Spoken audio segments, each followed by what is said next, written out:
in prime time from the Bay Area's local news station. You're watching KRON 4 News at 10. Now at 10 o'clock, it may have been brief, but showers finally bringing some much-needed relief and some much-needed soaking to the Bay Area after months of anticipation. It is finally here.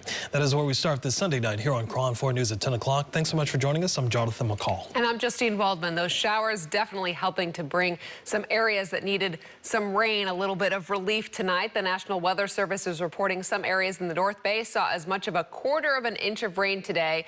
But this storm, not the only one we're going to be experiencing this week. So let's go straight to the Weather Center now to talk to Mabrice Rodriguez to find out when the storm door is going to open back up again this work week. Yeah, we're going to track those showers returning to the Bay Area on Tuesday. So let's take a look at radar 4 right now. And we're already starting to dry out and clear out with the last remnants of this week's storm that swept through the Bay Area, bringing us about a quarter of an inch of rain or less, not drizzle, but actual rain into the Bay Area. And we are seeing right now in the South Bay, it is starting to exit. So drier and clear, some storm clouds overhead, but we are going to notice, though, clear sky conditions tonight. But then don't put away your umbrella just yet, because we're tracking more wet weather, a parade of storms making its way into the Bay Area Tuesday night, lasting through Wednesday and even Thursday morning, with another storm set to arrive Thursday afternoon through Friday. Now, this one is going to be our strongest one. It is going to have more of that atmospheric river influence to it, bringing us higher rain totals. And then the third storm next weekend, Saturday into Sunday, we're tracking widespread light to moderate and heavy downpours, peaking Sunday morning, scattered shower activity through Sunday afternoon and evening, with some lingering rain showers through Monday as well. But let's take a look at just how much rain we're expecting with these upcoming storms. Today's storm's about a quarter of an inch of rain or less, much needed. We will certainly take every drop we can get late Tuesday into early Thursday. That storm could bring as much as 1.5 inches of rain for those of you in the North Bay. Rest of the Bay Area, half an inch of rain or less. So more than double what we saw today.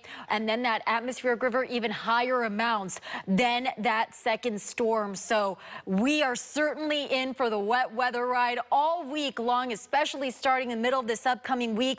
Right now, we're tracking that drying trend out there. Fortunately, calmer wind speeds still out of the west, so we are seeing that cool sea breeze, and that's going to cool down temperatures. Already tracking that cooling trend for those of you in Santa Rosa, 49 degrees, low to mid 50s everywhere else, and we're going to stay in the 40s and 50s for our overnight lows. But Santa Rosa, even cooler than that. Chilly temperatures at 38 degrees, and then 50s and 60s for our afternoon highs. The storm today that swept through the Bay Area going to leave behind a very cool and dry air mass. Widespread low to mid 60s, 5 to 15 degrees below average, with below average temperatures for the next 7 days and even 10 days as we take a look at your 10-day outlook. Jonathan, Justine, back to you.